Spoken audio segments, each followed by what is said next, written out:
Have you ever wondered why every time a conflict erupts somewhere in the world, the first thing to skyrocket is the price of petrol?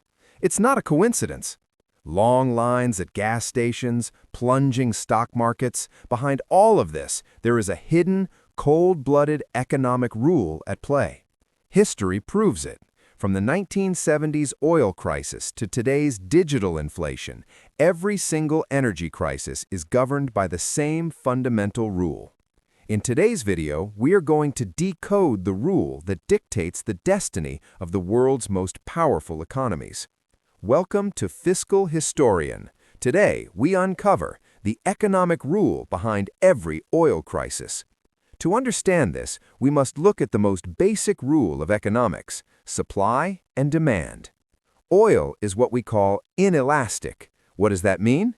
Even if the price hits the roof, you still need it for your car, your factory, and your plastic goods. When demand is constant, but supply faces even a minor disruption, the price doesn't just climb, it explodes. Look at the 1973 Arab oil embargo. A single political decision halted the flow of oil, and the entire global economy ground to a standstill. People waited for hours in lines. That was the moment the world realized oil isn't just fuel, it's a weapon. When supply drops while demand stays high, scarcity is born. This is the fundamental rule that forms the foundation of every oil crisis in modern history. But who controls this supply? Meet OPEC, the Organization of the Petroleum Exporting Countries. They operate like a global cartel. They meet to decide exactly how much oil should be pumped out of the ground. If they feel prices are dropping, they simply cut production to tighten the supply, forcing prices back up. Then there is the fear premium. Markets don't just react to reality, they react to fear. If news breaks about tension in the Middle East, traders jack up the price immediately, out of fear that the oil might stop flowing tomorrow. It is a complex dance between geopolitics and economics. Global leaders and oil giants are all players in this high-stakes game.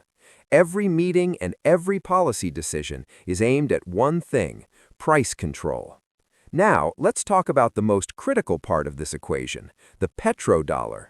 Did you know that almost every barrel of oil traded globally is priced in US dollars?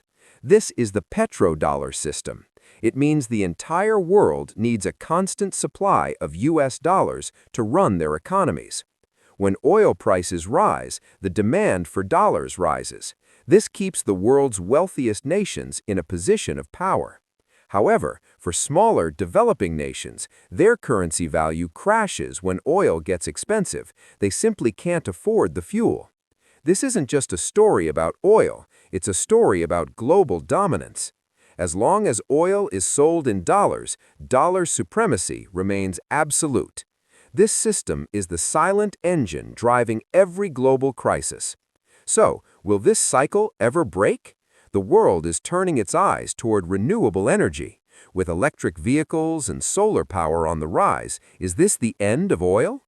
But change isn't easy. Our entire infrastructure, from transportation to the plastics in our homes, is hooked on oil. A new war has begun: green energy versus black gold.